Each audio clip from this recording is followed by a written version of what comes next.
So you're saying there's a chance the best podcast in the world.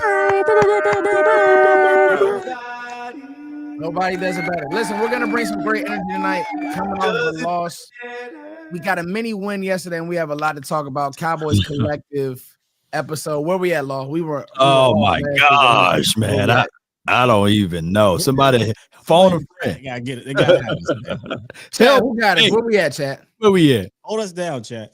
God, it has to be. I think we're at 70. 90. Oh, 70 something? No, we ain't in the 90s. Oh, not 90. We in the 80s. Gotta be in the 70s. Let's see what chat says. Let's see. I got it, bro. I ain't worried about it. Where Toxic Tom at, man? That's why Tom is really the one. I feel like Tom has written down every episode. You talked about this on this episode. Yeah. John spazzed out here. Sky was arguing with Foots here. Here we go. No. In all seriousness, obviously we have a lot to talk about. We have a great rundown. We're gonna start with John. There it is. 79. All right. So who's that? Chaz Green. Hey, goddamn! Come on, man. That's probably why we lost to John's Lions the other day, man. You put that bad juju on us the other day. You did, man. Harvey Martin. Oh, okay. There we go. Okay, there we go. Oh, Joey said. Eric Williams. How dare we? Joey said he don't even know, man. God damn, man. You know what though, Scott? I feel like it's around 79. It's definitely around because we did Flozell Adams not too long ago. Yeah, correct. Yeah. Kenneth Boatwright. Oh wow! God, I take Harvey Martin for 100. You know what I'm saying? Who in the blue hell are you? But Big E would have been him. Matt Waletzko. Oh my gosh! Where is he at now? You know, is he in the league now? You know, damn Matt Waletzko. Matt, well, let's go, baby. Is he in the league now? Trade. That's who he is. You know what's gonna happen? Look, you know what's gonna happen? He's 6'9", right? Matt Waletzko. And Skipper's going to retire, and the Lions are going to bring in Matt Waletzko to be their yearly 6th man and come out at 6'9", 6'10", and we're going to have to deal with him beating on the Cowboys. Oh, fun fact! I think he's with the Vikings right now. Let me see. We are at 77, bro, because we didn't do Tyron Smith. It was Flozell Adams last episode, I think. I think we had 77 because we didn't do Tyron. Oh no, I'm sorry, Scott. He's on the Chiefs practice squad. Now let's go. He's on the Chiefs practice squad. Well, let's go. So 70. Well, we'll have to just run these back. Anyway, we got a loaded show for you guys today. We're gonna start with Here's Johnny. We're gonna recap the game. It was bad. We'll get everybody's takes on it. We'll talk about Pickens. Kind of want to go in depth on that one, and then really the chances of the Cowboys playoffs do look like if you handle business. I feel like the Eagles are gonna lose 2 more games. They're just not right. We got a 67%, 6-7. You know. It went from 8 to 13 now. All right, because we don't want to spend too much time on that team. That team looks broken. I mean, 2023 all over. You said this, Sky. You said this. They were literally playing the same way. They were just eking by. One side of the ball was playing great, the other side wasn't. In that season, it was the offense playing great, defense was terrible on that run. Now it's the defense playing great, offense is terrible. Right. You can't keep winning by 3 points in a possession. Right. Sometimes you can, that happens, but eventually it's going to run out. Eventually, I can't get past that whole NFC East no repeat championship since 05. Like every time I start thinking, all right, that thing's over. There's something that just the door stays cracked open. I can firmly say I think that they'll lose one of those Washington games, even with JD not playing. I just have a feeling like. I mean, how can you say that he won't play though? They might Actually, come out there with it'll be better if he doesn't play. Yeah, because they eliminated, right? John, it They would don't be care. better They're if just gonna he throw him does out not there. play. Sky is right. Mariota will be They better with Mariota, which is crazy. The league is such a year-to-year league. Man. It's wild, John. If you would have told me that Jaden Daniels would lose his confidence, maybe not so much be injury prone, but lose his confidence, I was ready to put him in the Hall of Fame. I mean, the guy looked like a player. And he looks like a different player. You were spot on with Washington. You said they were going to come crashing down. You did. Oh, you had that. And what's the poll on the skinny leg quarterbacks now? You know, well, you know what? They make it. I say this. We talk about this is gonna sound crazy. I'm pausing this early. We talk about Dak's body here a lot, like he lost weight. I would rather have a thicker quarterback, pause again, than a quarterback that is literally you can't look like me. You got hit him with the damn. I could. Damn. How much does Jaden Daniels weigh before we get started? How much? He cannot be 200. I never seen him in real life, so camera give you about 10 pounds. John, you saw him in real life. I can't say how big is he, but you know. Pause. Come on, let's go. Here's Johnny. John, what's going on? Yeah. So we didn't have access today at the Star, but we did yesterday, and then we will Wednesday, Thursday, and Friday. So today, probably just the latest is just injury update stuff. Yeah. CeeDee Lamb, it seems like they're not closing the door on him playing possibly on Sunday night against Minnesota, just because I think if that game was on Sunday in Detroit, I think he'd automatically be out. There's not many guys that come back from a concussion the very next week, especially one that looked as severe as that one. So there's a chance. And then I think there's a good chance they get Tyler Guyton and J.W. and Clowney back. So that will obviously help. And then Trayvon Diggs will depend on how he practices this week. But those would probably be the four main players. But I did find it interesting on the radio this morning how Jerry didn't really give, and he hasn't really been given as much on injuries in the last probably month or so as he has in previous seasons. So I don't know if this is him trying to help Shoddy out and try not to be typical old Jerry, but it has been interesting that he hasn't been as,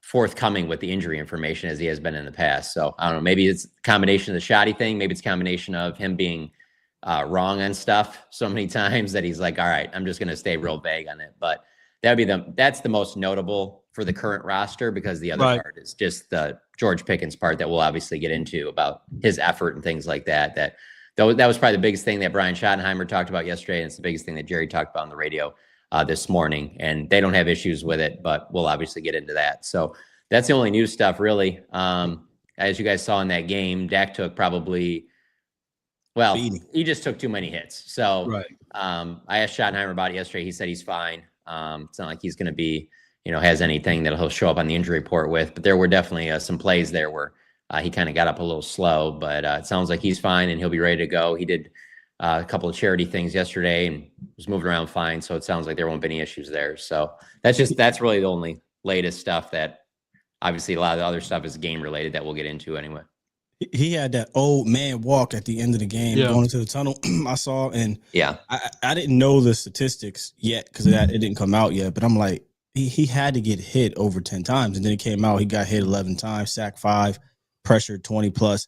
It was a long night, and it wasn't like these were pressures that were 4, 5, 6 seconds. They were right now, right? And it was like, God, man, I don't even know how we even had a shot at certain points in that game, but we'll break it down. Most certainly. John, before we move on to actually recapping the game, was your sense of what you're hearing the walls talking, is this not really the whole Pickens effort thing? Because me and Sky had a real deep conversation that I want to bring to the panel, but was your sense, I know the walls talk, right? And you're around that building. What's your sense on how they feel of George Pickens? Because I don't want to put my opinion on it before I let you go or let you and Law go. Like, what did you feel? My sense is that if this was week 5, it would be a lot different. He's put out 12 great weeks. So sample size is too large to sit there and be questioning it right now. But if this was like 3 weeks in, 4 weeks in, and he showed a game like this, I think there'd be more concern there. But he's just shown too much of a body of work of him. I mean, he had a game that was highly questionable, and He's still the third highest, leading receiver in the NFL. He's having a career year. And so as long as he finishes the season strong, I don't think it'll be any big deal within the organization. It's not like it's something where they're like, all right, now we're having second thoughts about if we want him long term. Not that nothing's changed from that perspective at all. Right. They absolutely want him. So we'll see how it is going forward. We'll get into it, but I haven't heard this from anybody, but watching that game over again, one of the first things I thought of, I was like, I wonder if he got dinged up early, like whether it be, there's a real nasty collision early in the game with Harper, that safety from the Lions goes out. It's one of the nastier concussion hits I've seen, just because the TV copy went away from it. But if you've seen him on the field trying to get up, I didn't like the way it looked at all. It was pretty gruesome. And so most of the focus was on him, but George took a hard hit to the head too on that same exact play. And so I don't know, maybe there was something with a hit he took or something in that game, but that just didn't look like the same George Pickens I had seen in other games. So I think they feel the same way in terms of that it's a one-off, that they're not really looking at it as something that, kind of goes. But you know what it is that because there's the questions in Pittsburgh, right? So if he's a rookie for the Cowboys coming out of Georgia right now, I don't think there wouldn't be a lot about it, but it's because I do think that, and we'll probably be guilty of it too, if there's something that happens like a blow up or something with Micah Parsons in Green Bay, where there'll be people in Dallas saying like, yep, that's Micah Parsons that the Cowboys are worried about. Well, right. George Pickens is that. Then there's people being like, yep, that's Pittsburgh George Pickens that you got to worry about and stuff like that. So, there's so many people that have so many hot takes that if you get a chance to be like, oh, this proves my point right, even though it's 13 weeks later, people are going to jump on that, Right. Oh, what it is it's this. It's the star. This. Yeah. It's Cowboys. If he was in Indianapolis, there's no way that coming out of that game, it will be this big. This is a national media trying to find something because it's the Cowboys. Right. Because I was having this conversation earlier with you, Foots. This wasn't a crash out. This wasn't even a Des Bryant crash. We've been through Des Bryant on the sidelines. John, he literally lived the whole Des Bryant era. Same stadium. Going berserk. Whether it was good or bad, he's going nuts. He's going nuts in the hallways, going nuts in the locker room. Fix this shit, bitch. Like, this was the calmest, bad public outcry of a game that I've ever seen. He just wasn't consistent in this game. He wasn't his physical self. The other part, maybe he did. I thought you were going to talk about when he fell and he didn't use his hands and he fell on his shoulder. That was a weird fall early in the game. That's the same play I'm talking about. Okay. He hits the back of his shoulder, the way his arms like that. And that was weird. Yeah, that was weird for sure. Yeah. So but I'm telling you, all the attention was away from him because I don't know. I don't know what they call it exactly. Is it fencing or whatever, where like the guy is like kind of shaking? Right. That Harper was like trying to get up off the ground, like almost do a push up, and he couldn't lift himself. He kept like shaking. I'm just like, would somebody help him? Like, what are we doing here, people? Like, somebody, like, this guy's in trouble here. And I thought for sure they'd bring out the cart, but he ended up walking off on his own. But even when he initially got up, he was like real wobbly. And so George kind of went off on his own. So nobody was really looking at him. And he didn't say that he had anything like that after the game. He did talk after the game, but there was just a part of just the body of work I've seen from George Pickens up until that game. There was just whether it was his route running when the ball came to him or when the ball didn't come to him, like, it just didn't seem like the same George Pickens we've seen for most of the year. And so that's why I was like, and especially with CD being out, I just thought that that's where he would, take his game to another level. Obviously like Ryan Flanoy did, but there were just things about it that, it's something that you put in the back of your mind, but I don't think it's anything that's changed any of their thoughts in the front office. I mean, to that point right there, George Pickens has played without CD Lamb before, literally within the same game or going into the game. So it's not like we haven't seen him ball out without Lamb or ball out when they needed him to ball out. It just was a bad game. Like, I went back and I said, did I miss something? Did he grab Dak up? Did he snap at somebody? Did he just, all right, I'm just going to walk, or I don't give a damn? I didn't see that. I just saw a bad game. He didn't attack the ball as hard as he wasn't as physical to the catch point. And maybe he wasn't, who knows? But either way, you're out there, you got to play through it. It's a bad game. There's no crash out there. There's nothing for me to be concerned about in week 14. Like you said, had this happened in week 1, and it did. There were some moments. And what did we do? Or what did I do? Hey, we got to keep an eye on that. Right. We got to make sure he ain't grabbing a guy's leg after he doesn't get the call and he's pushing guys and getting holdings. We got to watch that. And it didn't happen. George Pickens is fine. If this happens for the remainder of the year, we'll talk about it. But this is just the national media trying to find something to talk about out of Dallas, which I don't get why it's GP when they just lost a big game. Focus on that. Y'all let's talk about that. Yes, indeed. And then what I'm going to say is that even his post-game interview, I thought that he articulated himself well. And I thought that he said everything what happened. And then when he punched off the clock, got to the crib, and he said what he said to Richard Sherman. Hey, man, that's the dude, a young guy that's 24 years of age, speaking his mind off the clock. I didn't even mind him saying what he said. Yeah, I don't care about that. Because it was off the clock. You know, as long as he didn't say that in front of the Cowboys media, let the kid be the kid. He's 24. I'm not using that as an excuse. But at the end of the day, I think that he will bounce back. It goes a lot with game fatigue. 4 games in 17 days. Yeah. I mean, you're going to have some residuals of a law of diminishing rates of return. And I'm thinking that what John said, now that you mentioned that, there was a viral video that's on the X app of him sniffing something, you know what I'm saying, to wake up. Now, I don't know if it's true or not, but it is for what it is. It was in the back of the game, yeah. But a lot of the players will use the smelling salts and stuff during the game and stuff like that, too. Allegedly. You especially will notice it on turf fields because you just see like the little pink wrappers like laying on the ground and stuff like that. But yeah, no, I mean, there's nothing illegal about using smelling salts or something like that. But yeah, there was, you can see when I watched the game over on the TV copy, you could see he's definitely hitting some type of smelling salts or something like that on the sideline. But it's funny you bring up the thing about the Richard Sherman deal because, you know, I don't know how much you guys deal with this, but as I get older, I always want to fight off being the old man because stop taking all my points, bro. Yes, John. Like that's the thing that always annoyed me when I was younger. And like the one I'm really dealing with right now, this is the one that's just so hard for me to get past is this whole, like, it happened last night in this Phoenix Suns game with this Grayson Allen. Like, I can't get over these like 12 steps that guys can take in the NBA now. And it's just like, well, and then people argue about, like, well, it's not a travel. I'm like, that's fine. It doesn't have to be a travel. But I don't want to watch it. I don't even like this. It's even the basketball I fell in love with. I just don't want to watch it. And I don't want to be old man, but it just like, I don't like it. Yeah. And now being a member of the media too, I actually said to a couple people yesterday in the media room, I go, hey, real quick, why does anybody care about George Pickens firing back at Richard Sherman?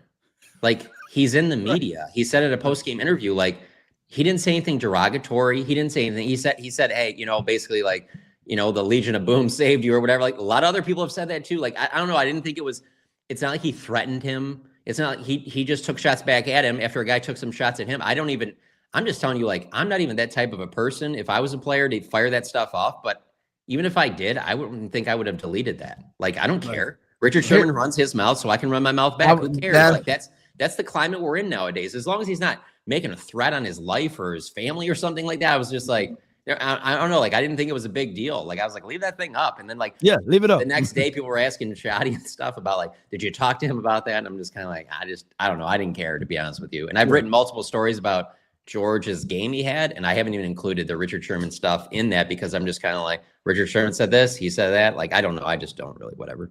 Yo, so we could just jump into it and I'll be quick. Bro, Richard Sherman, we here now. Yeah, Sherman was way out of line. I'm gonna tell you the biggest thing he was out of line about. He said the big story coming out of this game, and to me, like, I don't know, maybe I just watched the game differently. But if you're gonna be an analyst, and a lot of these guys aren't, Amazon's trying to do a great job. Let's try to be somewhat responsible. That was not the big story. George Pickens played bad. Dallas scored 30 points. Let's stop the whole. He was the reason they lost the game. He was not the reason that they lost the game. I spoke to Sky about that. And then my problem with Richard Sherman is exactly what you said, John. These guys get on these shows and are supposed, and they all aren't, right?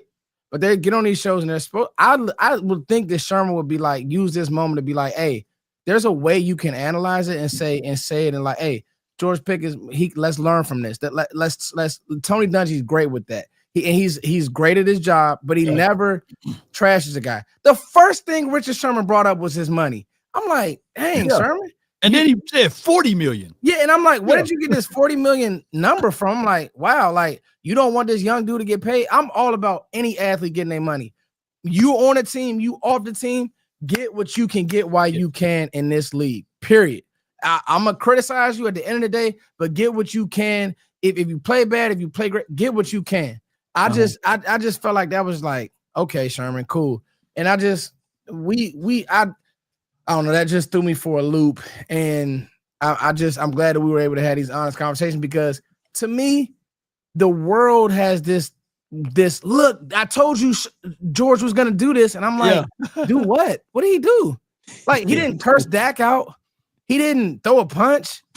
Yeah. What did he do? Like, there's literal think pieces on him not coming back to a football. That happens in every game. 2 weeks ago, we were saying CeeDee Lamb shouldn't be receiver one. Well, not us, but that's what. So it's just silliness. Transitioning to the game, guys.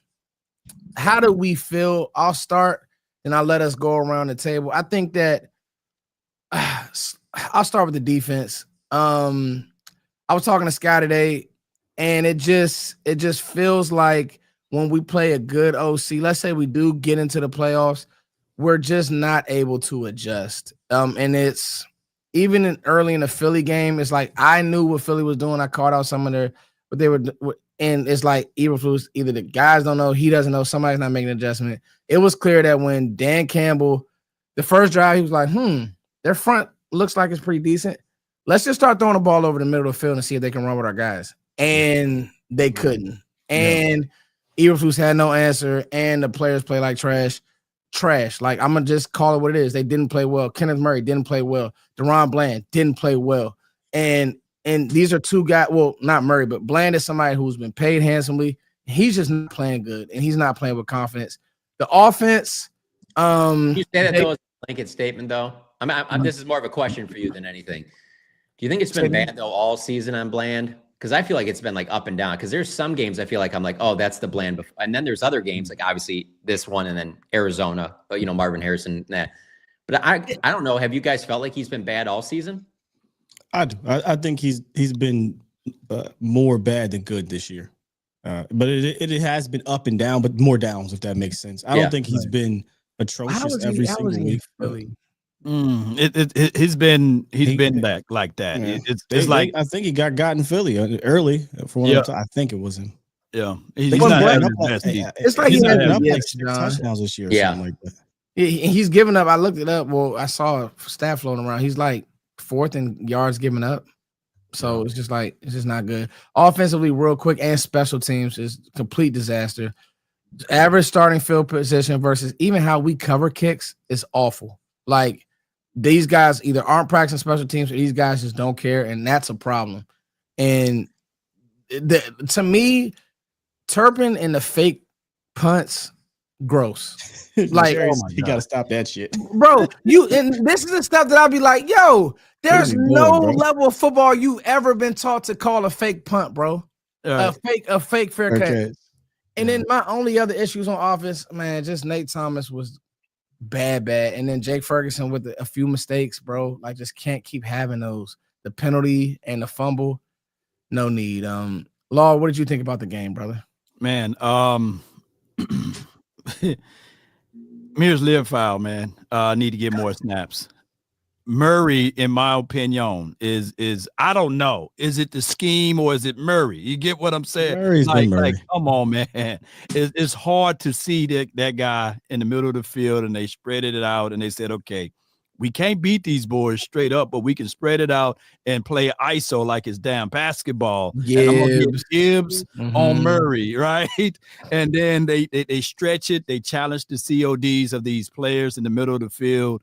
And you can see it, right? You can see Bell is not in a good position. You can see at times, and I'm not beating him up over Sean, it's not there all the way yet. So there are things that we look back at this team and we're yelling at the TV like, take number 90 off the field, right? Don't put 97 and 90 on the field at the same time to a degree, right? So, and I know fatigue makes cowards of us all. And I know that Quentin Williams and Clark can't be in there all day. So it's one of those things, whereas when I look at this defense, it has let us down continuously. For us to put up 30 points, I don't care if it is a slow start.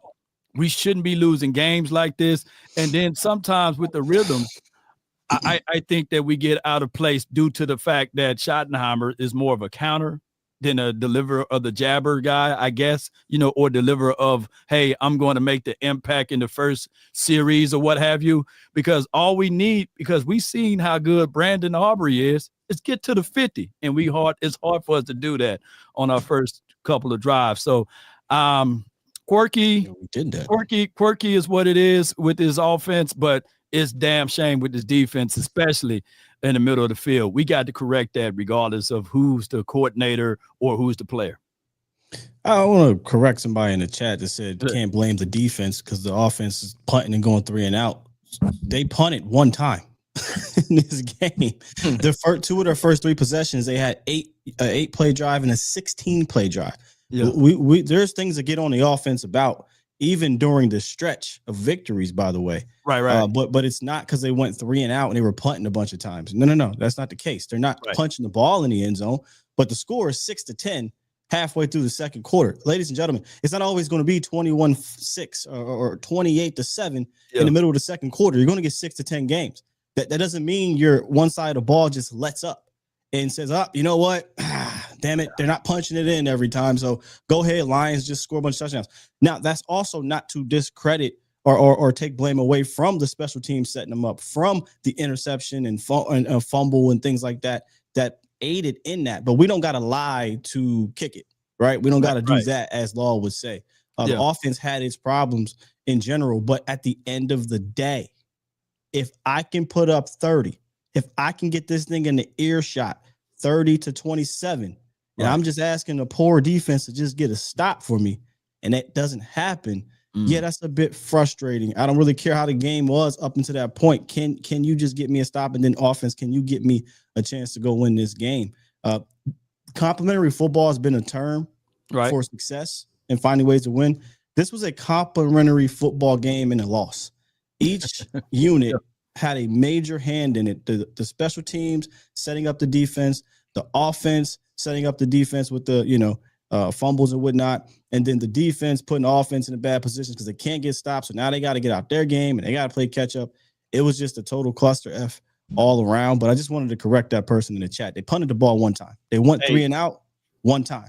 No doubt, Sky. You're right on Bushati, though, by the way, in regards to he has to start throwing jabs more. He got to throw jabs or something. Hey, Sky, your best Mike linebacker probably be Brandon Aubrey. Did you see that hit? I was like, hey, stop it. What Brandon Aubrey hit? Put him at Mike one time. That was good, Law. That was great. Yeah, go ahead. John, what did you take from the game? Or John or Sky? I kind of rambled there. But yes, basically a complimentary F up in my opinion. We'll continue to go through probably each and every level. But I can't really just focus on one particular thing. It was a total F up. Yeah, there are so many things that you guys are putting y'all on the spot. I'll hit you a couple what that stood out to me. So Tom Kennedy is like a guy that you would know on like Hard Knocks because he lets the whole family get on the show. He's the undrafted guy. He's not supposed to be the guy who's returning every kick to midfield. That should not happen. You cannot let Tom Kennedy impact that type of game like that. And I'm guilty of giving the special teams a pass for most of this season because I'm just kind of like, well, Aubrey's great. And they haven't really given up that many big returns, but then they also haven't gotten any. I mean, that was as big as an F up as the special teams has had all year. Right. And let's just be honest, Turpin hasn't even come close to breaking one. And I'm not saying that's a Turpin thing. I mean, obviously he's part of it, but like a guy that had, I feel like every year that guy should have at least a couple, big returns, touchdown type returns, and it hasn't even been close. So special teams has been not great this year. And I just feel like that one was kind of the icing on the cake. I don't know how you can overcome that, but just how bad. I mean, your special teams, I think I give it a pass a lot because I kind of look at it as like, I'm not really expecting it to win the game, even though it can because you have Aubrey and Kevontae Turpin, but I'm not expecting that. But I'm certainly not expecting you to lose the game. Right. And even if George Pickens plays his best game, there was a lot that special teams was doing that was putting the entire team behind the 8 ball. But they still take second to me behind the defense because the defense looked like the defense that I saw for the first 7, 8, really everything pre-Quinn and Williams. Didn't really notice overshown at all in the game. Didn't notice Quentin Williams. Yeah, I did not love the idea of late in the game.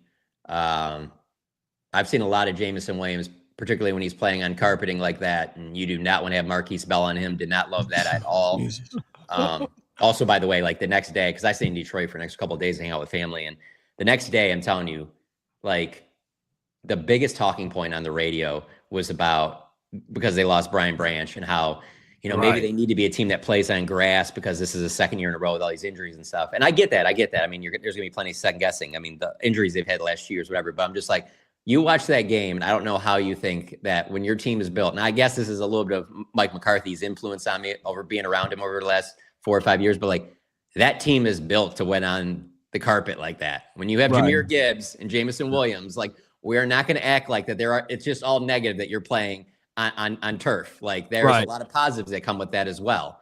That aren't going to benefit you if you're playing at Lambeau or you're playing outside in Chicago all the time. So it's like, I get why people are aggravated because they have an abnormal amount of big time injuries to key players, but that team is built to win on that surface. And then certainly they had a big advantage with the crowd and all of that in the game as well. But there still were points, man, in that fourth quarter where I just felt like let's say if you're a Lions fan, you didn't watch the Cowboys that much this year, maybe you wouldn't have felt this way. But like the way they'd been playing recently, I was like, this game's not over. Like, like they felt like, I don't know, just like they were going to hang around. And then as long as they had a puncher's chance in like that last 7 or 8 minutes, they were going to be right there with them.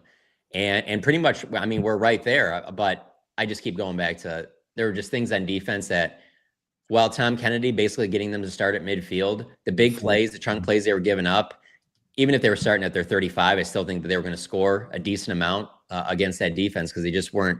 It wasn't the defense we saw earlier in the year, and then the other, or it was the defense. Yeah, it was the defense. Yeah. And then the other thing I was going to say is there's so many games, and I can say it's every game, but there's so many games in a season going into them where one team or the other has like a guy that they're like, oh, he's questionable, but he's going to try and warm up before the game, blah, blah, blah.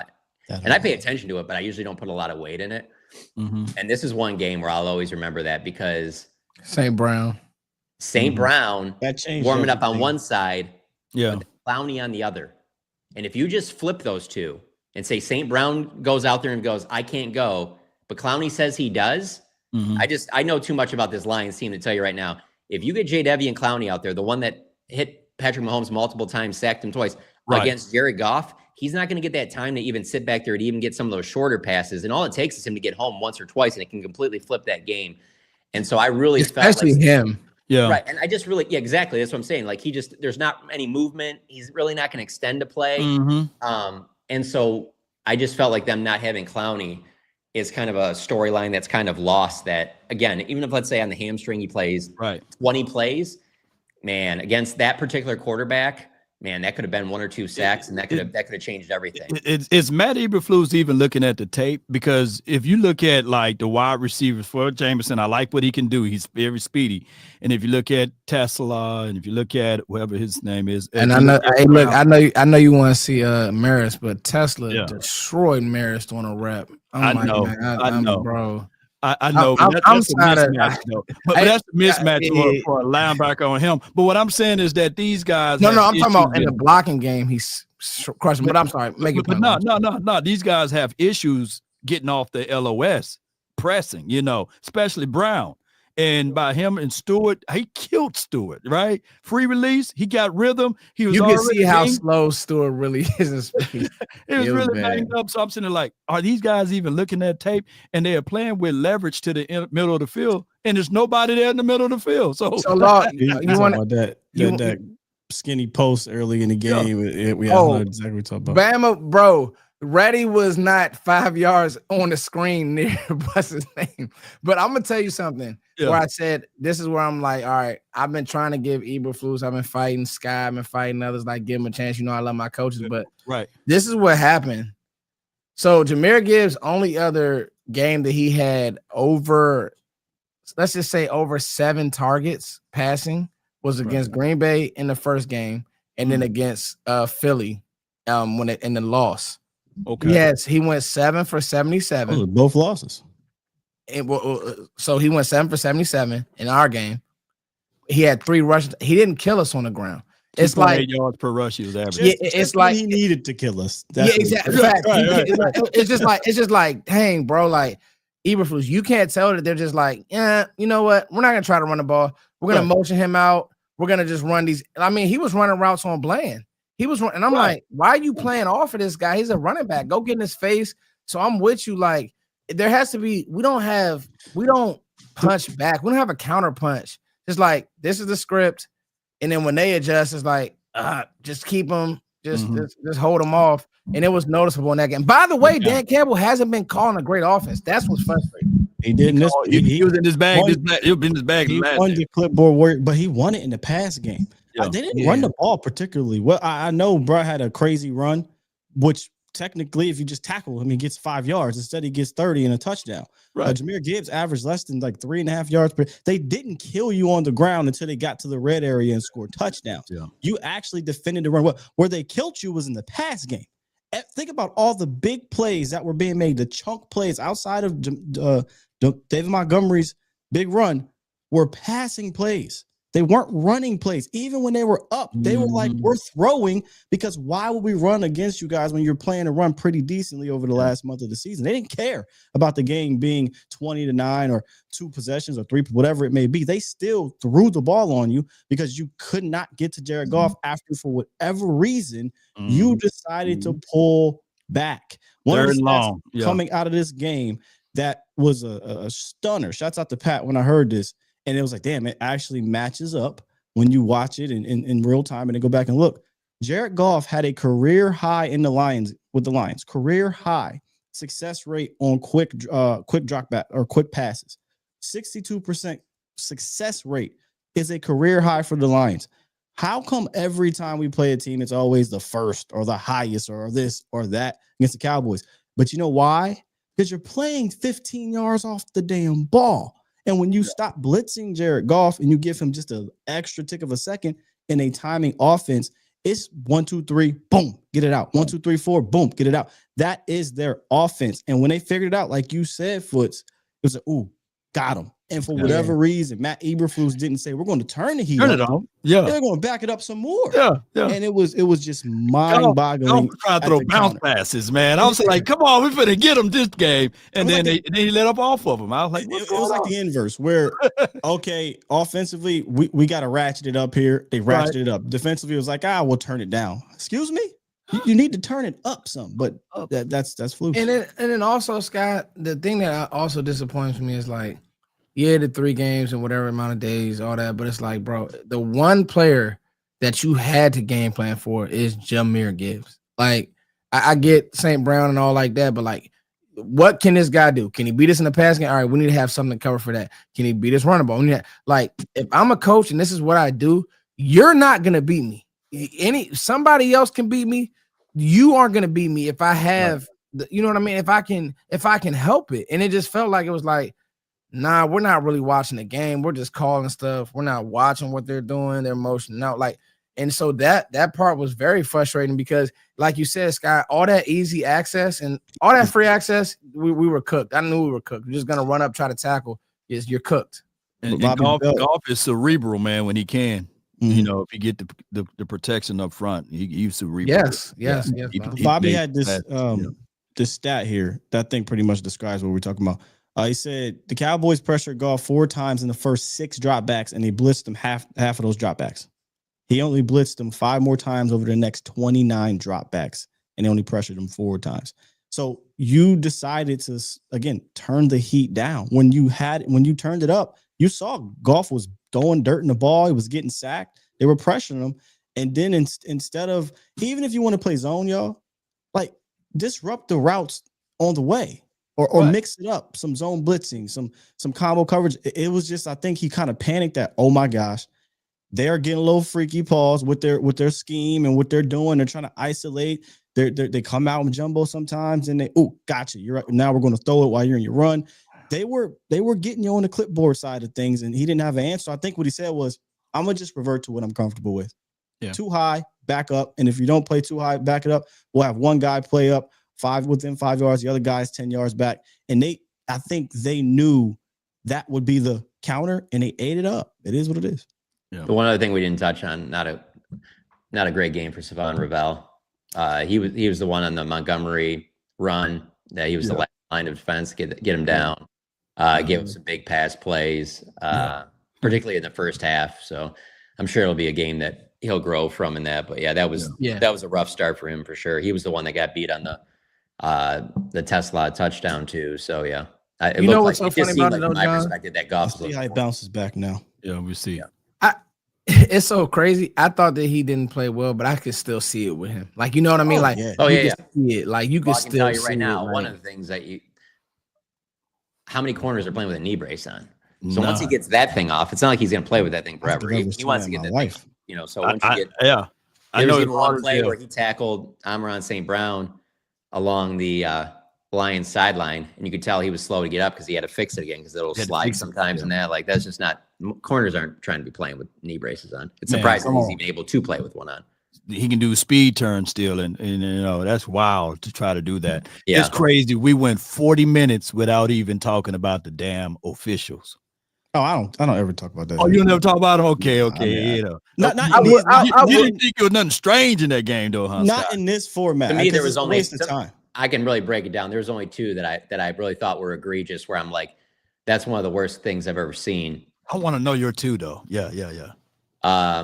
And it was one for each side. It was against the Lions, that offsides and then the pass interference, and not to call anything on either of those plays right there. That was amazing. That seemed very ACC college football refs, what I saw. And then obviously the Jake Ferguson. Jake Ferguson was gross. That offensive pass. That was one that I'm like Scott. Normally try to not even bring that up. That one was a call, sure, but I'm not about to go in it. We didn't lose because of officials. Yeah, we didn't lose because of that, but I was saying that was a really bad call. It was very bad. And I can just tell you that's the most, like, not the most, but it's about as much as I've ever seen Dak or Shotty frustrated with a call. Dak had one. There was actually an underrated one. Brian Branch hit. Yeah. That one was like, bro, he came in and basically the quarterback. Yeah. No call on that. Bro, he looked right at him. I'm like, no. and Dak doesn't cry a lot, but Dak looked at him like, and you could tell the Dak ref was like, said, nope. And I'm thinking to myself, yo, and they barely hit golf when they called it on him. You know what though, Law? I will say this. Now that I've gotten into it, if you're gonna call the game a certain way, don't call that OPI or the hands to the face on Pickens. Don't call that. Don't call the one on Ferguson, because that was crazy. Brian Branch. The Pickens ones, I can see that. I mean, he completely turned his face mask to the side. I hate it, John. I know you're right, but I hate it. The guy was like 5. The guy was 5'9". Pickens like 6'3", and he was coming off his release. But I know it's like incidental. But no. I'm just saying that one can at least go either way. The two that I pointed out, I don't think can go either way. I think they're just both clearly wrong. Is what I'm saying. Hey, before you get to the offense, I'm pretty sure we're going to get a little detail on the offense. One more thing defensively about usage. Y'all seen my tweet about Marvion Overshown? Last year when Zimmer figured out who he was, he blitzed him 51 times per PFR. Now, if you go look at another website, it's like 80 sometimes. Either way, blitzed the SHIT out of him, right? Yeah. And he had 5 sacks, 20 pressures, 8 tackles for loss. He was a playmaker. We've got 4 games now. 4 games. And I kind of went to 2 different sites, and then I went and looked at one site, I think it was Next Gen, where they established blitzes. He was blitzed 4 times in these 4 games. This guy is a weapon. And if you're not going to use him that way, then how do I not look at you, Flus, and say, yo, what's the deal? What's going on here? Especially when you don't have pass rush. You don't have that dynamic edge anymore. Right. You know, we love the rookie. We love old man Clowney, but they aren't these dynamo edge rushers that are going to cause, offensive lines problems with game plans and things like that. They might make a play here and there, but this guy, I think, could help supplement that if you need some juice, especially in a game where you don't have Clowney. How are you not blitzing a guy who doesn't run? It was just mind-boggling to me. Yeah, and the defense that I really look at, Sky, and I'm like, man, they don't even have the guys we have, and it's the Bears with Dennis Allen, bro. There's a couple of them, like, it's a great one. Yeah, like he at least Dennis Allen is like, nah, we're gonna figure something out. Yeah. So guys are playing this week too, though. Oh, Flores, listen, I watched that Commanders game. What I say, ready. What I say? Get ready. Engage 8. You want to turn the heat up? He put that thing on high. He don't slow cook nothing, Sky. It's going to 400. We'll do the read. We'll talk about the offense, and then we'll save a little bit of time for if Dallas still has some good playoff chances. Maybe. You know what I mean? We'll have a little fun with it. Here we go. Sleeper is the #1 fantasy sports app. It pays to know sports. Pick more or less on top players. Your first pick is on us, so start winning now. Play in Texas, Georgia, Minnesota, and 27 more states. Pick anytime across all sports, pregame or live. Over 10 million players are already on Sleeper. Make your picks count. Score up to 1,000 times your cash. Join today. Get up to $100 credit using the code HMA. Call your shot on Sleeper. Download now. Sleeper, use code HMA. Thank you, Sleeper, for sponsoring the channel. And by the way, guys, we want to just tell you guys, thank you. We're almost through the season, and the numbers have been going. I don't know if y'all see it, fellas, but the numbers have been going up, and I get people who stop me. Yeah, man, I'm talking about the collective. You guys growing this thing. You know, we've got John to convert to being a Cowboys fan. I mean, just what a great year, Sky. Yeah, what a great year. We even got people coming back now that the Cowboys lost. You know, some people run away when they win. They don't like to show face when they win. You know. A few thoughts on the offense. I think that Jake Ferguson, man. Love Jake Ferguson, but it's been a down year. 2 seasons in a row. Oops, did I say that? The fumbles. I don't know what's good. 7 fumbles over the last 2 years. Not it. You know, I feel like it's kind of a team thing this year. I feel like he's too loose with the ball. I feel like George is too loose with the ball. That could be fair. George leads the team in fumbles, actually. Hey. he just Ferguson don't lose him. The other team. Yeah. I mean, he had that one early. Who did it? Was it Tyler Smith recover? You know, where it was like on the goal line. Oh yeah, in the end It zone. looked like Tyler scored, but then they said that you can't advance or whatever on the. You remember that? That wasn't the first quarter, wasn't it? Or was it? That was on their first scoring drive, I think. But yeah, they're just like, and then you go back to the one that Turpin had to recover. Yeah, George and Jake have just been. I feel like so maybe it's also wild too. I wrote a story today for the Athletic about like their first quarter issues. You know, I mean, like every other. I mean, this is obviously a top 2 or 3 offense in the league, and every other quarter they scored top 10 in the league, and in that first quarter, man. It's like 4 points, 5 points. What are the numbers, John? Like 23rd, 24th in the league. In the first They've only quarter? scored 4 touchdowns in the first quarter all season. Really? It's 2 Javonte Williams, the short yardage ones. He had a 2-yard run and a 1-yard run, and then it's CD had one against Washington and one against Denver, and that's it. So it's like you have Jake Ferguson and George Pickens, who those are your top 2 guys in touchdown receptions. They have 15 combined, and they don't have one in the first quarter at all. It's the weirdest stat ever, man. It is strange because I think they have a solid plan usually. I don't mind their first 15, but the execution early on has definitely not been great. I thought. You think they're aggressive enough, or do you think they're being too? I think that they're staying too. Well, go ahead, Sky. I think there's both, right? Remember how we was like they're not aggressive enough. Then they got aggressive and it didn't work, and it's so. I don't think they're staying put with one or the other. They're trying. I think both. It's just first quarter or early. It's just not working for whatever reason. Because I asked Shotty about it, and he was talking about how they doesn't help.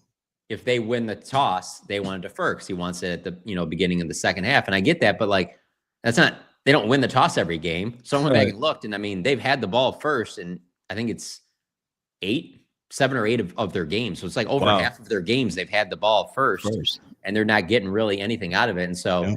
I have just seen on Twitter after I posted a story, there's a lot of people that think that they're too conservative early on. That could be a part of it for sure, because there's definitely a part of Shotty that can be aggressive.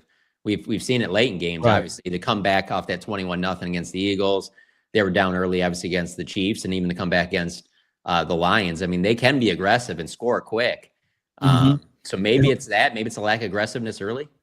Scott noted something about like 2 or 3 weeks ago about Schottenheimer. He's a emotional play caller, like aggressive, get mad about things.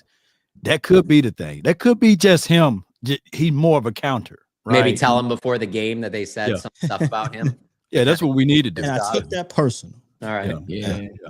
I think I mean, real quick, because if you look at the Lions game, it wasn't that they weren't aggressive. They didn't execute in the red zone. Yeah. Like, and then obviously the fumble. Like that happened there. That happened a couple other games. Like they're turning the ball over, or they're turning it over on downs. So if you're turning over on downs, that means you're being aggressive. You're trying to score the touchdown. It's just, again, execution has been very sloppy, I think, early on in these games. I don't know. I don't really know what it is. I hated the screen call and the 20 and in. Like stuff like that. And it's nitpicky, but I'm an offensive guy. I just didn't like that call to Javonte. There. He got to build up his beat type of guy. Like 2 of the first 3 possessions, 8 plays, field goal, 12 plays, field goal. Like, that's the problem. Like, when you get down there, you're not punching in for a touchdown, but you're moving the rock. It wasn't that you aren't, executing between the 20s. When you get down there, something we talked about weeks ago, Law and John, are you going to improve in the red zone? That's really been kind of the weird, quirky situation with the Cowboys. They started off pretty damn good. They won from the top 5 red zone team. I think they're in the middle of the pack now. So that means you're probably worse than 15, right? Since then, and you're not 15. You've been worse than 15. Yeah, and talk about playing CD. It was funny because Scott, can you look up when CD's first catch was? I'm in the second quarter. It was something like that. The targets were kind of off a little bit in the first. These guys wasn't cooking until the second, and CD was about to go on a historic run. I think I wrote this down watching, and I'm like, maybe I'm wrong. Correct me, Scott. I know you get those nuggets. I felt like going into this game, I would have been like, nah, I'm spamming 88, especially like what we knew about their corners. So if you want to, I know I don't have many gripes with what Shotty's done, especially offensively, because it's hard to argue with having a number 1 offense. But I do think, like, these guys, I mean, DJ Reed, like, it was literally a point where I'm like, oh, he can't run with this guy. I mean, he literally couldn't. 5-5 on DJ Reed. But Scott, like, when you see it, you like, bro, CD's like 5 yards, 2 yards in front of him on routes. It's bad. So I think some of that stuff I want to see Shotty do more, but it's just hard to argue with. He spammed it. Oh, you said once he caught it, yeah. Once he saw it. It's so funny because not saying you, but fans. 1 week we got to stop spamming CD. And the next week it's George Pickens. And I think even Shotty kind of took a jab at people saying that, like, the fuck you talking about? You want us to stop throwing it to CD Lamb? What are you talking about here? Oh, now all of a sudden you want us to stop throwing it to, like, it's time to get Flanoy involved. Yeah, there's going to be moments in these games where, all right, we're trying. It's Pickens early, and it was like we're trying to see what Pickens got. All right, that ain't working. Lamb is going the hell off. It's Lamb early. He's in his head. It's to be fair, Scott. One ball, man. People was right though about Flanoy. We need to stop targeting Kevontae Turpin and give it to Flanoy. People were right about that. People were right. People were right about that. When you you're right about that all day. I don't think anybody would argue that. Right after that Jets game. Yeah, I think everybody was like, "Yo, let's see Flanoy get more involved as a receiver, and Turpin as a receiver." And to their credit, they stopped. Well, at least lately. I haven't seen a bunch of Turpin receivery things. Right. I've been seeing the gadgety stuff. And that could be why he's taking out punts and doing stupid stuff, because he's like, I'm gonna get it one way. I'm leaving with something. That could be it. He's pressing. Yeah. So I'm gonna tell you. I sat on this show and said, y'all, CD will be fine. I'm not making it. There's a lot of people, and a lot of people who are loud. Hey man, George is our new number 1. No, I like y'all. I love it. But 88 was putting on a clinic as a route runner after the catch, getting open. It was good. Can I push back on the fans real quick on AZ and Toxic? I don't agree with this at all. He said he's getting Kellen Moore vibes with Shotty in the offense. Oh no, I don't agree with that at all. I think this team has a structure and a plan and a foundation, and they marry the offense. This isn't Kellen Moore at all, bro. Like, the concepts are better. The run game marries the pass game, vice versa. A ton of play action, ton of under center, a ton of diversity. I don't see that. I can get understanding being frustrated, right, with the execution, but to me, this is not that. Now this is the first year, and I talked about this with you. This is the first year in a brand new offense. We didn't think it was going to be flawless, did we? Now, if you could tell me a first year in a brand new offense that has structure, that has things built into it, that has counters, that has a run game married to the pass game and vice versa, and you are averaging 30 a game, What do you think it's going to look like in year 2, 3, 4 if you get there? The best offenses in the league are guys that have been doing it for years with that team for the most part. Yeah. So I got to push back on that. Yeah. You think they want Kellen back in Philadelphia?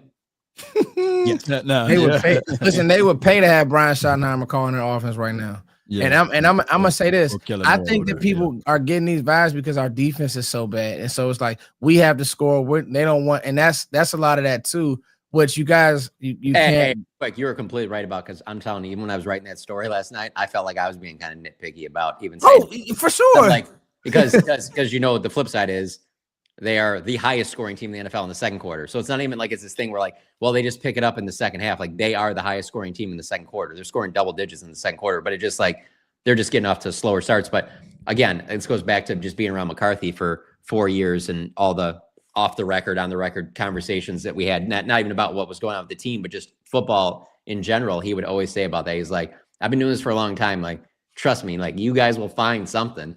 Yeah. It'll be third down, it'll be fourth downs or something. It's like, don't matter how much we're clicking.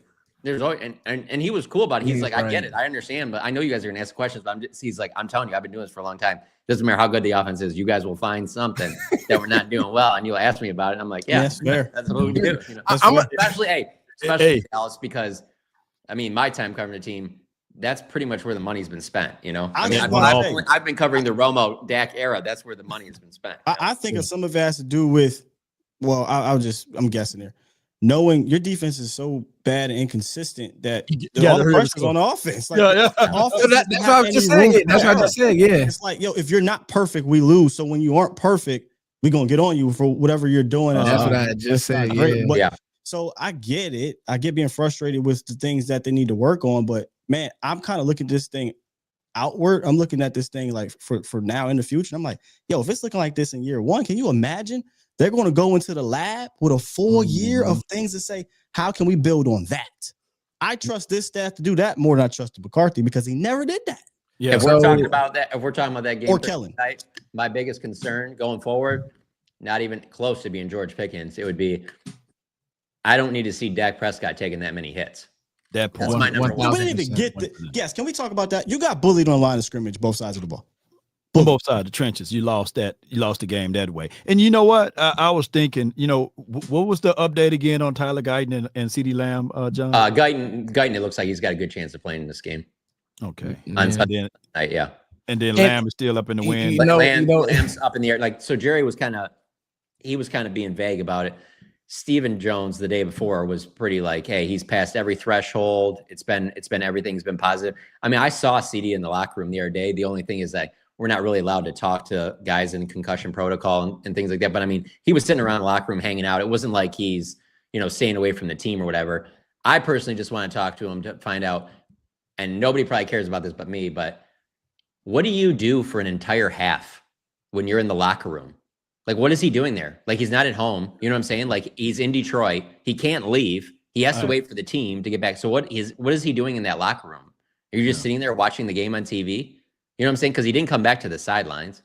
So what does he do that entire time that he's sitting there? He obviously has to be pissed off with the way, and you can't do anything about it. To go back. It was crazy how he was completely out cold, and within like 5 minutes, it looked like he wanted to fight that. Right. What's it called? The NFL specialist that is basically like, hey, we have to take you in to get checked out. Like, it was crazy how bad he wanted to get back into that game. So just because of how bad he looked when he was out, that's the only reason why I'm saying, like, I know they got the 3 extra days, but I'd still want to see what he does this week in practice before I say for sure he can go. But they seem to believe that there's a good chance he'll be able to play in the game on Sunday night. So the thing with CD is, bro, I remember Bruce Feldman said the guy is just different. I'll never forget that when he was coming out of Oklahoma, he was like, he does his, John, he worked for that Athletic. He does that freaks list. He was like, when you walk in the weight room and you see him, and you see how he moves, he's twitched up. I just believe some football players, you have to stop them from themselves. CD wanted to go back in that game. He just, it wasn't smart. And another thing that I was going to say about the offense is they only had really one performance that I said Denver just got them, right? Cool. But outside of that, versus I judged it where Kellen Moore versus good defenses, we couldn't move the ball. Even McCarthy, we couldn't consistently get what we wanted. Shoddy versus good defenses, because Philly's a good defense. Kansas City's a good defense. You play some good defenses. You really, once you found it, you got it rolling. You were able to run and pass the ball. Really, that Kansas City game is the one that I say you really played a great game. So I don't judge this. Don't make me stick up for Mike McCarthy here. But real quick, the only one I always think of with McCarthy, and I just haven't seen the Cowboys play defense that I feel is on this level. You guys might disagree, but like San Fran. Yeah, man, those were just some in San Fran. I'm trying to think right now. Like, is there maybe Denver? Like, who would be that defense right now? Because it's not San Francisco right now. But like, I'm talking when they were at their height. You know, when Bosa and Warner and all those guys were killing it, Greenlaw and all. Okay, Texas right now, yeah. Their pass rush and from that, yeah. Their secondary is ridiculous. But even with that, like, it's still kind of a newer thing. Like, I just felt like San Francisco was like that, like 3-4 years straight, where you're just like, man, this defense, it's going to be hard to figure these guys out, you know? Yeah, Salah, because they want Salah, and guess who? D'Amico Ryans. Yeah. And D'Amico Ryans is now in Houston. Sky, you know what we talked about with Houston, but that's a draft conversation. Real quick though, I mean, you mentioned you was mentioning these defenses. Let me give a hat tip to Kelvin Shepherd though. Okay, because my God, yeah, like the Cowboys did get their yards and got their points, but boy, it was earned. Like it wasn't easy. This is one of the Denver game, excluding the Denver game, because I think the Denver game, it was just an ass whooping. Also, very similar pass rushing wise in that game too. Pass rush was getting to you. Right. But I was watching the film and because man, I'm always looking for what creative play got guy open. I'm watching them. Man, this wasn't no like guys just running wide open. The double move that was a double move. That wasn't a schematic. That was he put a double move on my man and just broke him. Okay. I'm sitting here like there's not a lot of guy. And again, you can say this you can say shoddy, man. You didn't dial it up. Whatever you want to say. Kelvin Shepherd came out and threw a curveball at you. They didn't come out and do 80% man. They went damn near half and half man zone, and they made it. This is why, again, to your point, Foots, look what they're doing in Chicago. Look what they're doing. Floos, what's your damn excuse? They over there playing with second and third teamers, and they're making it tough for your offense. They're whooping your offensive line's ass, right? They're pressuring Dak 20 times. They're blitzing. They're not blitzing. They're zone. They're man. What's your excuse, fam? Why can't you get to a statue, but they can get the Dak 20 times and still put up 30 points and still put it in 3 points to win the game?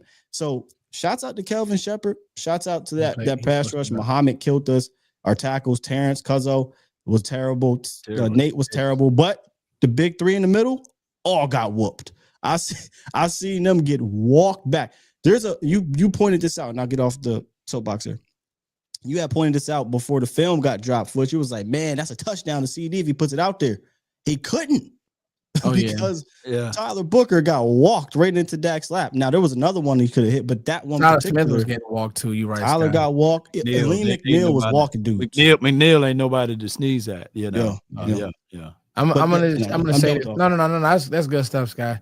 I'm gonna say this and remember this, guys. Remember this team has to invest in the back end, and I'm talking about safety. Like I think I'm over the late draft pick, the retread of Malik, and I like Malik Hooker, right? Actually, when Malik Hooker went out, you saw the difference, right? I'm gonna remind you of this when they're on the board and Jeremiah Love's right there. Hey, I was gonna make a point. Hey, hold on. You talk about a soapbox. You about to get Foots on now. You know the soapbox I can really get on, John. Because it was two people. I'm not Law. I don't think Law was doing. He wasn't trying to drive home draft points, but there's two people on the screen who talked about Jahmyr Gibbs, right? And I had the Cowboys Twitter ready to put my head on a stand. You don't draft a running back in the first round. That's what the Lions did. They traded up for one. And they signed one in they signed the highest paid running back that year. It wasn't a lot of money, but they signed. But I think, John, Sky, remember we talked about like different, like Marshall Faulk. That's what it was. We don't got to just hand him the ball. Go throw him the ball. That's an organization that had a plan. There wasn't an organization that just was like, Brad Holmes, I want to say it's like a second draft maybe or so. And the plan was we want to be a physical team that not relies, but is pass game married to run game married to pass game, and we want multiple backs. This wasn't we just want one guy. They want multiple backs. They went in with the plan, and they are executing that plan. Now they haven't won the Super Bowl, with that plan. They've had some success with it, but at least you can say if you're a Lions fan that, hey man, our squad has this plan. They're executing that plan. Let's see where the chips fall where they may, as opposed to, oh, we just doing shit and let's see what happens. Yeah. That's what the Cowboys do, in my opinion.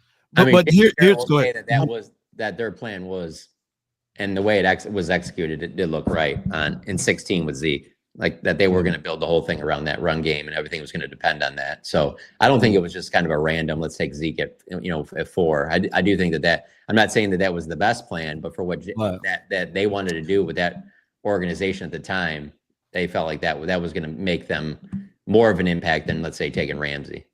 Yeah. Well, for me, I'm talking about the organization had a plan in totality in all 3 levels of trading, free agency, drafting. Cowboys, they draft pretty decent. Well, allegedly. Yeah. And but at that time they were drafting well. And here's what I like to do. I like to go back a year later when the Cowboys say, hey, we were really high on this guy.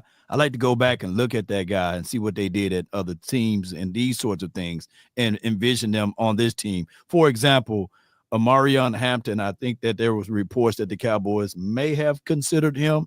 And I was thinking, like, what would he look like in this particular offense matched up with a Javonte Williams? Of course, we'd be minus without Tyler Booker. What's y'all thoughts on another running back next season? How would that look like with the present day line that we have and all the things? Let's take it away. Go ahead, Foots. We can end on this, Law. I've said, and now this, you know what, Scott? It goes back to the nitpicky. Sky and John, because y'all both said it. I called Scott today. I was like, man, Javonte, and I stood on the table for Javonte, but on film, I do see him missing. Like he's missing holes. He's missing like backside. Like you can see, but Scott, I'm gonna give Scott this point.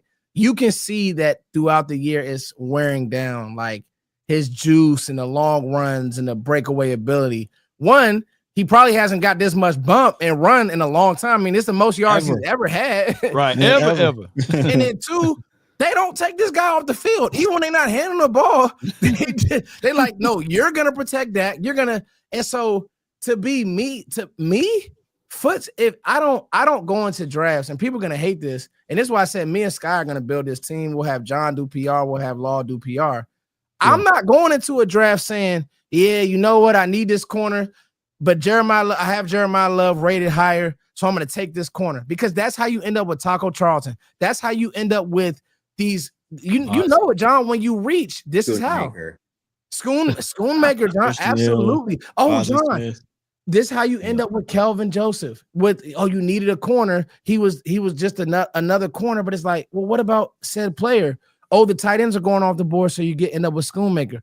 I would take Jeremiah Love with my first pick in a heartbeat, because those type of players don't come around all the time. Catch ability, run away from you. Breakaway. Yeah, they don't. But he did good. I can't wait to go watch his film, man. Bro, he's really good. He that good. When Foots was talking all this a couple months ago, or whatever it was, I texted him. I said, I get it, bro. I get it. That's all I'm gonna say. Yeah. We'll get to season, but I feel you. But I had a guy, Foots, man, named Too Cool. He sent me this guy named Sonny Styles, man. I looked at his tape. Great player. He's grown to me. I wasn't high on him at first, but he's grown to me. Yeah, but yeah, he's another linear build guy though, 6'5", but he's a linebacker that knows it. Like he shoots. And I'm gonna tell you this, I want that already. I want to do it. Let me stop. The thing is, I know, and this is why I love. Sky's team. That's the best sound ever, man. That's the best sound ever. This team in their window, John, they can't just be draft only. You just can't. Yeah, no, you're gonna have to move some money around and get some guys in here to. Like, I'll be okay, Sky, if they go get their safety in free agency. Do it. I'm cool. It just can't be an undrafted pick again. Just throw him back there. You're going to have to sign one in free, and I'm not talking about signing J-Ron Curse again. You got to get a guy. With all due respect to J-Ron Curse, but I'm just saying you got to get a guy. The names is crazy because you're right, bro. Like they will play good for a second. You're like, that's why he was. I get it. Go get Petrie. Go get Nah, it's gonna be fun, and it's funny because John, you said this as in closing. We're not far away on the defense. But it's gonna take guys, and I would like another play call. I just don't know. I mean, I'm getting my intel from somebody who's in the building. John has told us a lot. Let's end on this. John, let's end on this, John. John's gonna tell us, man, who's coming back for these last 4 games, or is it he's clean? I mean, if it's a disaster, then probably not. That he probably wouldn't be back. But I don't think it's going to be a disaster. I don't think the competition he's going to go against is going to put him in a position for it to be a disaster. And so, no, if I'm betting today, I'm saying he's going to still be their DC next year. And they better turn in free agency and the draft. They have to. They give him every piece that he want. You know, you don't want guys don't need another Kenneth Murray. Not necessarily that he not because he said Kenneth Murray's guy. John said because here's the thing is with Matt Eberflus, it's the same thing. It's like I've seen what he did with Darius Leonard. I've seen what he did with Roquan Smith. He just can't do it with Kenneth Murray now. It is what it is, y'all. Just what it is, man. I know John has something that he's thinking. Now, that's the spot where I would be. I mean, you already said on the safety, that linebacker spot's the one where I feel like I don't need to be drafting another guy. That I need someone who can come in and play immediately and kind of be the quarterback of that defense. So if you got to spend a little bit more over somebody like that in free agency, you got to do it. But that's the spot. You pair that guy with Overshown and Leofau. That's the one I'm looking at. And then, I mean, you can do safety too. Don't get me wrong, but I'm just saying that linebacker spot is it's too weak right now. And listen, Sonny Styles, I like somebody just put in the chat about CJ Allen. I've been tweeting about him. There are a few good linebackers in the draft, but if you say, you know what, we want to spend money there again, I'm totally okay with that because I just don't see you getting a linebacker. I have to wait on a little bit. I can give you a great example. I can tell you Thursday night. The perfect example was out on the field Thursday night. Jack Campbell. Jack Campbell was good as a rookie. Don't get me wrong. Jack Campbell is a monster now. Do they want to wait a year or two till they get their guy to be a monster? You know what I'm saying? Like, yeah. No, I think you have a much better chance of hitting that Jack Campbell boy kicking ass. This will be a draft conversation that I can't wait to have with you guys. You have a much better chance at certain positions I call them right now positions. For me, running back in a good now, everybody's gonna point to Ashton Genty. That team is awful. I don't want to do that to that young man. That team at O-line is awful. Running back right now, we saw what Zeke did. He was a right now guy. I do think that corner in the right scheme, if you're not cornerback one, like if you're guarding the twos and you can just cover and blanket, is a right now position. I think running back, very interesting. What do you think one of those Ohio State running backs are doing right now on this Cowboys offense? Ooh, Henderson. You're both of those guys have been outstanding. Yeah, outstanding, John. So I'm with you. Like, and corner for me, only reason why I say corner, Scott, because when I see young, like I remember McDuffie was like this when he got in the league. It was like, oh, you see it. Like you see it, and he didn't have to go blanket guys early on. I would still attack corner in free agency too, but you gotta get that right guy. Then you gotta get the right guy because there's obviously success stories of rookies coming in and being really good corners early on. Yeah, you ain't wrong there. Yeah, especially if you're using them, getting the guy in the first round. I think the one that's why Micah was so special. I gotta admit, DNs is tough, man. Those guys don't come in and just affect the game like Micah. And even you talked about it with Verse, Sky. He was great, but I mean, he had 4 sacks. Yeah, 4 sacks. Yeah, fan base was like, man, easy about to get 10 sacks. I said, yup. What y'all think this is? Now, I don't want to be racist to John, white linebacker, because Schlesinger. I mean, Schlesinger look good. Yeah, find my white linebacker. I'm sorry, John. I'm just. I actually think linebackers is there. I do. You're right. Scott. That's a right now position, but it has to be the right person. But because linebacker to me is like the running back of the defense. Like running back is the number one position to me that can come in right now and play. I think guard is another one. Those are a little kind of plug and play type of situations.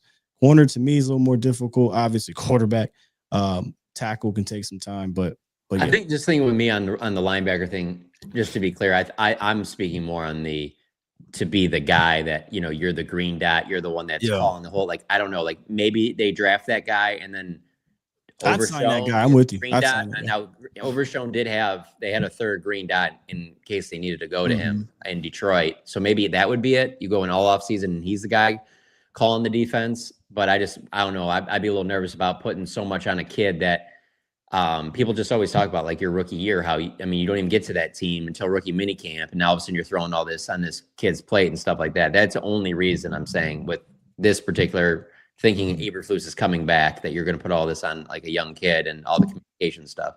And defensive tackle, that's another one that takes some time to bake. Unless John, he's a white line. I'm hey, Lee was fantastic. LVE had a great first year. Yeah, so it happens. Yeah, you and Jesse Holly, man, with that. That's crazy, man. There's a Whit Weeks that's coming out of LSU. He's really good, and I like CJ Allen. I like guys who played at big schools, and I just think it's funny you say that because me and my friends talking about the other way of it too, where you just see these white linebackers in coverage, and you're just like, why is he out there? What's my man? Let me just put it this way. Me and my brother have these debates on the exact position because I am a Florida State football fan and he is a Notre Dame fan, and they have the different linebackers, and so we always go back and forth on that. I'm like, yeah, I don't care that this guy, whatever. I need a guy that's going to make plays. Like, right? That's how I am. Give me play. You know who the white linebacker was for me, Foots? You might remember the name. Law. You might. The Wyoming linebacker that went to Jacksonville. Man, that was my guy. I forget his name. Yeah, I know what you're talking about. That was my guy. I was like, oh, get me. Put the green dot on him. For a white guy, he can move a little bit. Like that was my guy, but I don't know what he's doing in Jacksonville. Well, hey, to tie in what I was just talking about, that's exactly how I felt being a Florida State fan about Talvin Smith when we went to Jacksonville, because he was such a leader on those Florida State teams. And then he was good right away. And then he had some other issues. And he was so fast to the ball, John. That kid. He's one of my favorite college linebackers. Yeah. Hey, man, what a great show, y'all. We didn't get y'all two last week, and this one was just crazy. Great Mooma. Yeah. Chad Mooma was my guy. Bro, but even think about this guy. Think about Sean Lee playing football. Think about they put it in. Oh my gosh. Even Peyton Wilson has been decent in Pittsburgh. Like, I wanted Peyton Wilson. You definitely did. You did. Yeah. I was nervous of the knee. But anyway, this isn't draft talk. We still have football to play. Anyway, guys. Thursday Vikings matchup, right? Yeah. We got a Vikings game, and we'll be talking about it. Yep. Sky will give us his film breakdowns. We'll debate it, talk about it. It's going to be a fun game. It's not a gimme. Like, you're not just going into Minnesota and thinking that you're going to just walk all over that team. Somebody just said in the chat, somebody said Andrew Gatchkar. Yo, that's a name. That's a name. Yes, what a great show, though, y'all. We will see you guys on Thursday. Keep your notifications on for the time. And remember to give us a 5-star rating wherever you guys are listening to this. Oh, chat box, we do got a few supers. Let me read those before I go. I'm being a bad host tonight. Last night was the most euphoric watch of all time. Yeah, it was fun. That was watching fun. Them lose the Super Bowl was mine. Hey, before you read that, I'm looking at 2026. I'm looking at next year's free agencies, and is Milano? Is he a white linebacker? He's Italian. He's Italian. I would take him on this defense in a heartbeat. Let's get Milano. Let's get him. Can we get a collection started for Sirianni for a cushion and have some BTA for the Eagles? They've been talking. Yeah. Hey, thank you for that $5 Stelios. Okay, guys, have a great evening. We will see you guys on Thursday. The Cowboys Collective. We're here, and we'll see you guys. Dead low. Peace. Remember.